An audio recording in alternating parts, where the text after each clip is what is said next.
नाज़रीन, जब हज़रत नूह अलैहिस्सलाम कश्ती तैयार कर रहे थे तो एक मोहना बूढ़ी औरत हर रोज़ अल्लाह के नबी के पास अपनी गठड़ी लेकर आती और कहती, ए अल्लाह के नबी, कश्ती कब रवाना होगी? हज़रत नूह अलैहिस्सलाम फरमाते, अभी देर है।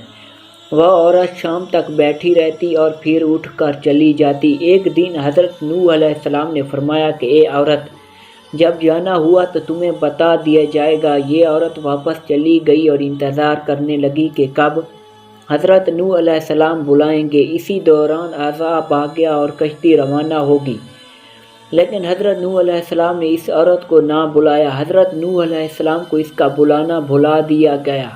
जब तूफ़ान थम गया तो एक दिन हज़रत नूह अलैहिस्सलाम के दिल में ये मोहब्बत जागी कि इस शहर को देखूं जहाँ मैं चला था।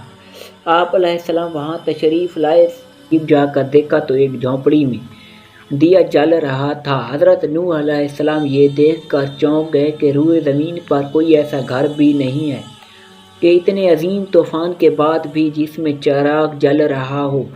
उन्होंने वहाँ तकबीर बुलंद की तो वो औरत सामने आई और कहने लगी, या नबी अल्लाह, क्या कश्ती तैयार है? मैं अपना सामान लेकर आ गई हूँ, अब चलते हैं। हज़रत नूह अलैहिस्सलाम ने हैरत से इसको देखा और कहा, रुको बुढ़ैया, क्या तुम्हें कुछ भी पता नहीं चला? वो कहने लगी, ए अल्लाह के नबी, क्या पता नहीं चला?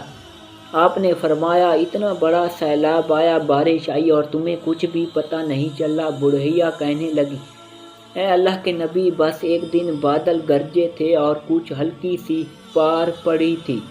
हज़रत नूह अलैहिस्सलाम हैरान को होकर आसमान की तरफ देखने लगे और कहने लगे, मेरे अल्लाह, ये क्या माजरा है? अल्लाह ताला ने हज़रत नूह अलैहिस्सलाम पर वही भेजी कि ए मेरे प्यारे नबी, इस औरत के दिल में चूँकि तुम्हारी मोहब्बत थी और तुमने इसे पाबंद कर दिया था, और चूँकि तुम्हारा इससे वादा भी था कि निजात की कश्ती में मैं उसे ले जाऊंगा, क्योंकि तुमने अपना वादा पूरा नहीं किया। लेकिन नूह, मैंने तुम्हारे वादे का जिम्मेदार था, इसलिए मैंने उस बुढ़ैया तक अज़ाब पहुँचने ही नहीं दिया।